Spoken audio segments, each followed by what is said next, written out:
मागील 3 दिवस संतप्तधार कोसळत असलेल्या पावसाने रायगड जिल्ह्याला अक्षरशः झोडपून काढलेला आहे। आता आपण महाड येथील सावित्री पूल या परिसरात आहोत। या ठिकाणी पाहिलं तर सावित्री नदीने रौद्र रूप धारण केल्याचे चित्र आपल्याला पाहायला मिळत आहे।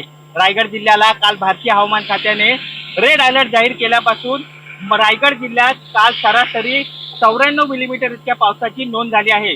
यामध्ये महाडमध्ये 92 मिलीमीटर, पोलादपूरमध्ये 160 मिलीमीटर, श्रीवर्धनमध्ये 102 मिलीमीटर, तर तळा तालुक्यात 88 मिलीमीटर, तसेच माणगावमध्ये 91 मिलीमीटर व म्हसळा तालुक्यात सर्वाधिक 215 मिलीमीटर इतक्या पावसाची नोंद झाली आहे।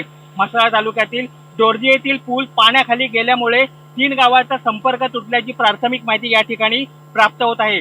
सावित्री नदीचा उगम ज्या ठिकाणी होतो त्या महाबळेश्वर येथे देखील काल 120 इतक्या पावसाची नोंद झाली असून महाबळेश्वर, प्रतापगड या घाटमाथ्यावर याचप्रमाणे सतत पाऊस पडत राहिला तर दक्षिण रायगडमधील महाड, पोलादपूर या परिसरात पूरजन्य परिस्थिती निर्माण होण्याची शक्यता वर्तवण्यात येत आहे।